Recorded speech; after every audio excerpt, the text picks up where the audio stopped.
Hey everybody, it's Dr. William Constantine here. And yesterday I got a question and it was kind of interesting.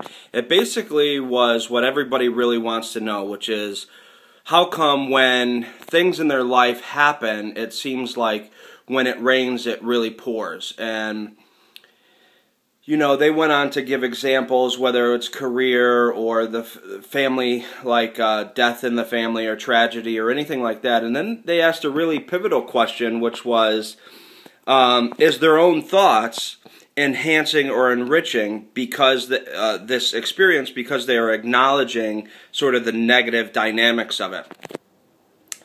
And this morning on Facebook, I posted basically that what happens in life is, you know, our dominant mental state is what dictates our actions, our results that we get, and the beliefs that we have in our subconscious.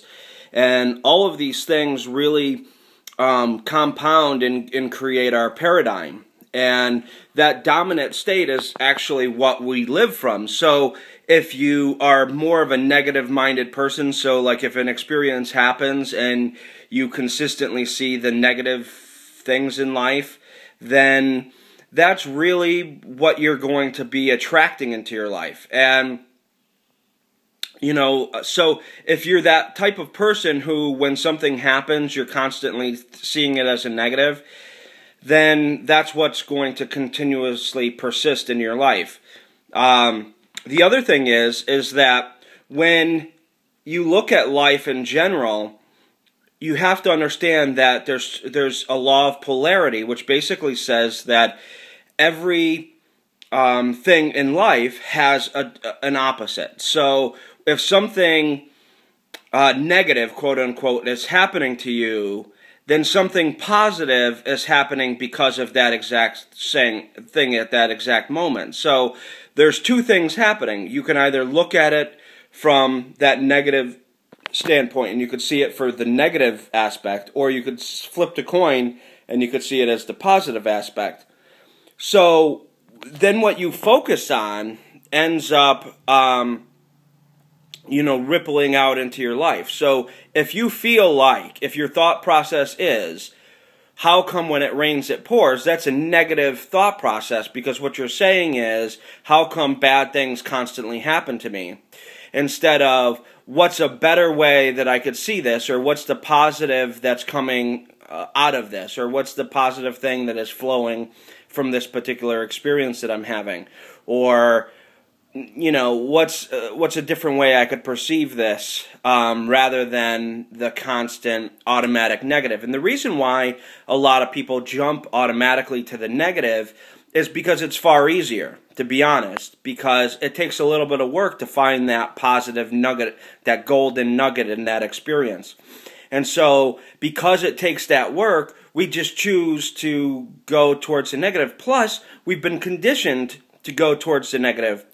Not only from like the people that have conditioned us in this life, our parents, family, so on, and society, but also it's in our genes. Like, it's been passed down through generations. And so we have this thought paradigm that is, you know, genetic in our body, and so we have to, you know, do certain things to actually overcome that. Now, a few things that you can do to overcome that is the simple fact that you find the positive and you make that your focus, and you create positive affirmations that you repeat to yourself over and over and over. Look, the reality is that it's taken us years and, you know, generations to create our current paradigm and what we're operating from. But the thing is the conscious mind has the ability to accept or reject any thought or idea. The subconscious mind does not. It just constantly accepts. So the subconscious mind, or the unconscious mind, has no idea of, you know, positive or negative, or fact or fiction, or truth or lie, or whatever. And that's why, like, when a lot of people tell themselves little white lies, it ends up compounding and snowballing, and they end up actually believing the lie after a while. Because after constant repetition, and, you know, I could remember my Latin teacher always said that repetition was the mother of memory. And, you know, in that case, I think that it's really important to repeat positive things to ourselves, and to really look out into the world for positive influences and positive messages, and listen to those things rather than maybe turning on the news or whatever. And so I think you need to have different sources of inspiration, or books that you read, or tapes that you could listen to, or even if it's you reading and basically creating a CD of all positive affirmations read by yourself, and you record it to a CD and you just play it to yourself when you're in the car or you're moving and you're whatever. And I use the car as really another extension of a classroom. I'll listen to positive inspirational tapes. I'll listen to, all sorts of things, just because I believe that it's important to fill our minds with positive things. And then ultimately what you do is you end up seeing positive things in the world versus seeing the negative aspects.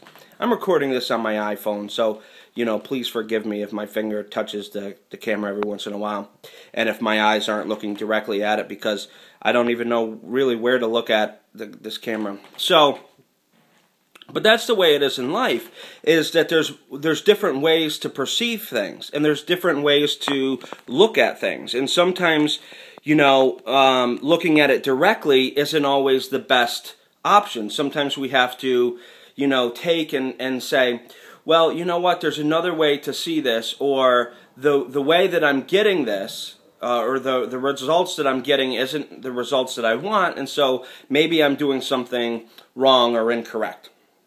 And so maybe I need to try a different avenue. And I do this in my own career. I do it constantly. I'm constantly shifting things and trying different marketing techniques, and constantly trying to improve. And I think that that's what life is really about. It's that journey of constant improvement and trusting. Part of the things when it comes to working with the laws of the universe is, you have to really trust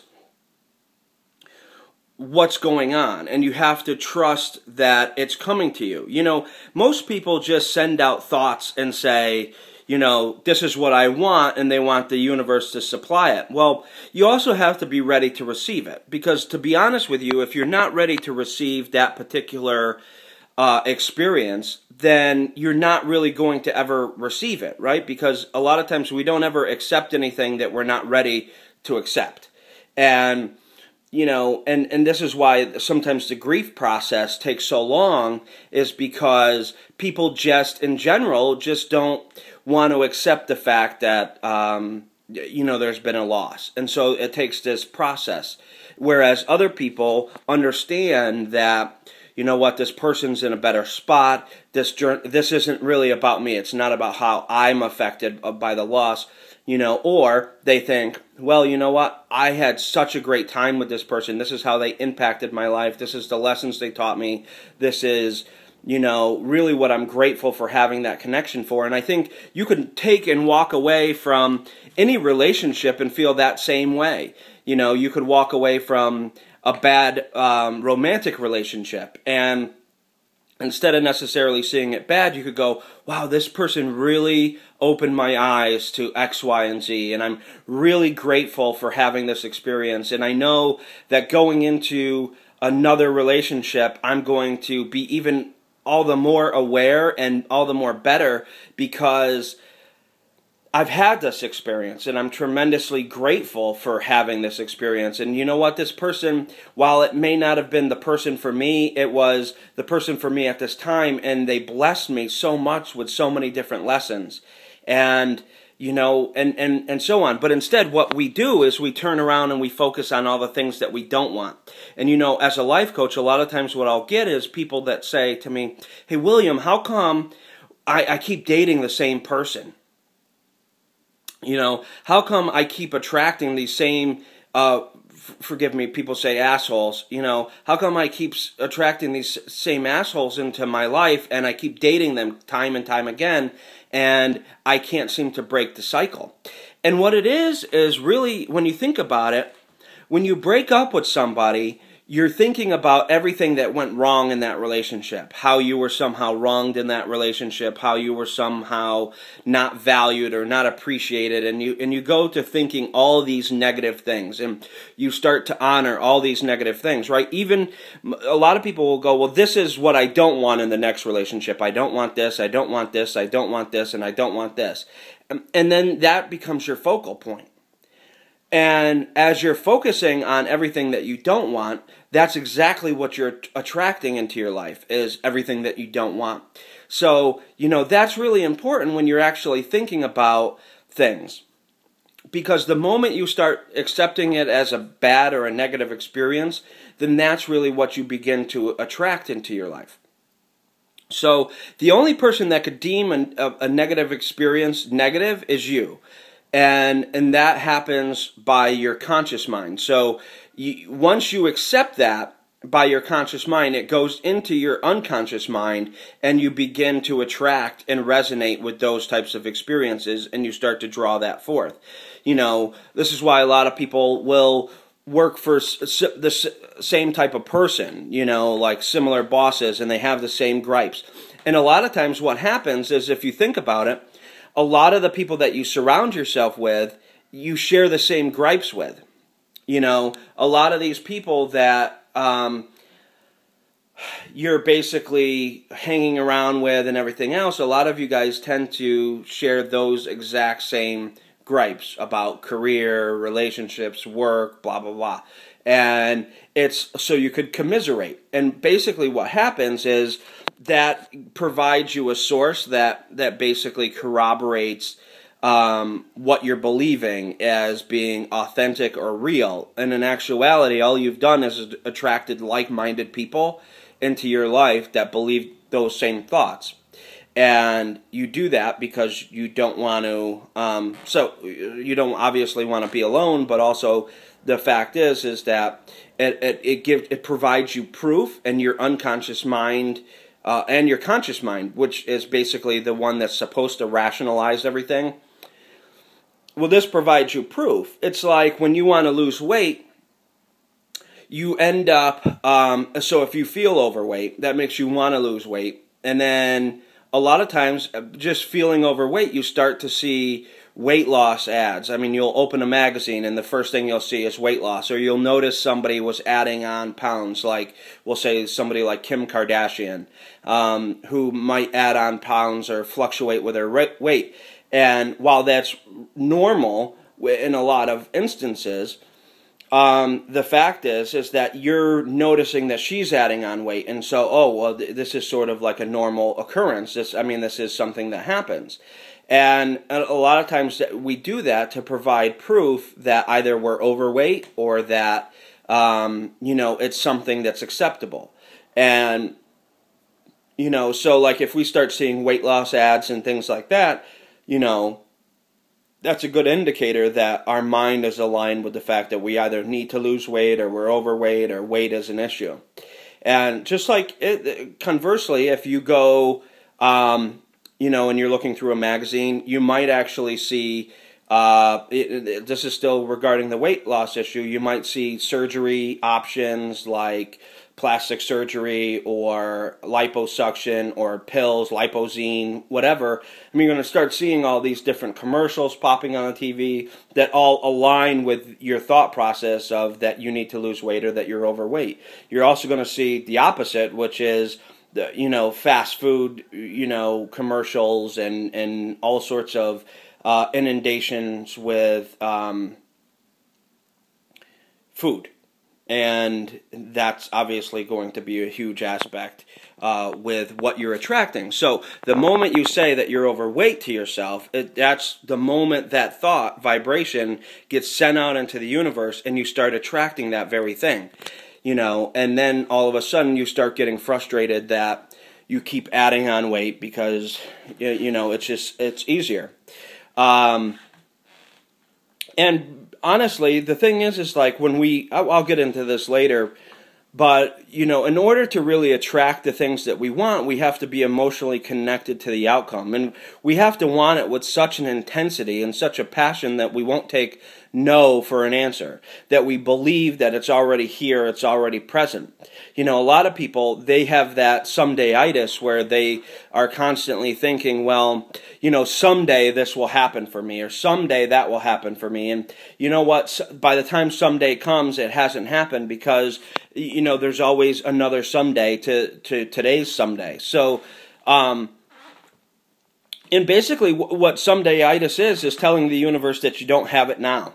And if you don't have it now, the universe just works in the now. So, as you're sending out these thoughts, the universe is basically saying yes. And, basically, and so be it. And it's sending you all these things. But the fact is that we just don't know how to think properly as a society. And because we don't know how to think correctly and align our thoughts with our desired outcomes, then we get frustrated when those desired outcomes don't happen.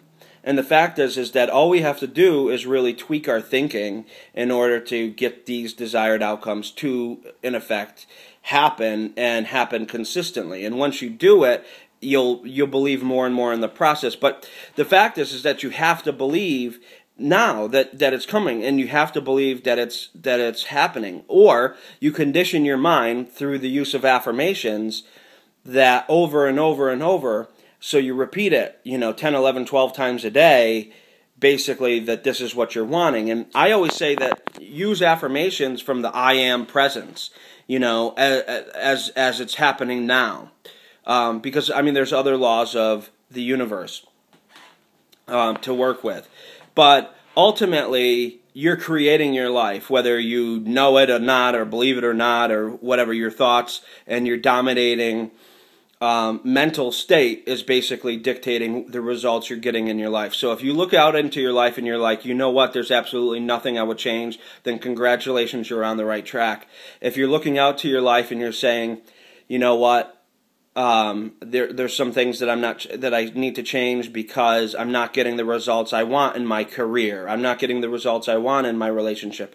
And, ultimately, nobody has arrived at that particular place, because I find that once you've reached one destination, there's always a new one that's coming. And, you find it, and people will say that, like, people just can't get enough money. You see, we project things onto other people. Like, we'll look at a celebrity and we'll be like, aren't they happy with the lifestyle they have? I'd kill to have their paycheck or whatever. And a lot of times we don't understand what their sacrifice is that they've given. A lot of celebrities will just say one sacrifice they give is their privacy. And, when they do things, say like drink or get rowdy or whatever, a lot of times that comes under fire because they're role models. Not because they've asked to be role models, but because society projects a role model image onto them and people look up to them because they're in the limelight. But, honestly, if you go to any bar or anything like that, you see people getting rowdy all the time, and you don't see them written up in the paper. But because they became a celebrity, they've sort of sacrificed, some privacy, or a lot of privacy in a lot of cases, depending on the level of celebrity that they are. And the fact is that celebrities are human, and they need, guidance and to learn to attract the right lifestyle or the right people. People that, a lot of times you'll look at celebrities and they're not necessarily aligned with the people that are going to take them to the next level. And that brings me to the friendship aspect, and I'll get into this in just very briefly before I end this video. But a lot of times when, like I was saying before, we surround ourselves with the friends that basically are at the same consciousness level that we're at. And because we feel like we're somehow obligated to stay with these people, even though we may have a desire for something new or different in our life, we feel like we'd have to sacrifice the friends in order to move forward. You don't necessarily have to sacrifice your friends. You just shift where they are in your life. So you shift their priority. And say you want to attract millionaire friends, or you want to become a millionaire. So then what do you have to do? You have to hang out with millionaire mindseted people, you know, where they're either making millions, they're at the point of making millions, they're going to be a millionaire, you know, and this is the whole idea behind masterminding and networking is, you know, connecting with like-minded people that are going where you're going. Like they're desiring more from life. They're making a shift in their life. They're doing X, Y, and Z. And it's very important to constantly shift your friends around so that way, you know, and you don't ever leave anybody behind. I mean, you can, if you're really connected to somebody, you take them with you. But at some point, what happens is that you're at a point of ascending in consciousness or awareness, and your friend may not be. And so you want to ascend, and so sometimes you have to make the shift so that you can extend the helping hand to your to your current friend and say, look, this is how I got to where I am. And sometimes they'll take that hand, and sometimes they won't. And the thing is if they don't beat yourself up over it. There's plenty of people that will help, like allow your help and, you know, desire your help or your mentorship. And so as you start to create great things in your life, then you really want to create great things for other people, and just continue giving back. So it's not always about what we get in life. It's also a lot about what we give. And a lot of times what we give is ultimately what we get back. So as we, you know, work with sort of all these different universal laws that are in effect, and most people just don't know about them, you know, even like the law of thinking, which I covered in a recent class on the universal laws, you know, I think that there's a lot of things that people just don't understand about how to live life and how to attract the success that they want. You know, so ultimately it's all up to you, and it begins with you, and it begins in your mind. You know, everything, if you look at the world around us, everything in the world first originated in the mind of somebody else. You know, the house you're in right now, or the building you're in right now, first existed in maybe like a designer or an architect's mind. And then the builders came in and did the action part, and they've collaborated. And then maybe there was an interior decorator where the inside started in his or her mind and became a reality. You know, the Wright brothers came up first in their mind with the ability to have mobility in the air, basically. So, and then the airplanes were born. You know, and so like all these things originated first in somebody's mind. Everything existed in somebody else's mind. The novels you read, the stories you read, all these things existed in somebody else's mind first before it became in our physical reality. So when you look at that, you know, thoughts are things. Like thoughts become things. And so your thoughts, when you really analyze them, will actually prove to give you the results that you're getting. And once you awaken to that awareness, life begins to shift for you. So I hope this video has been helpful. Please comment below. Namaste.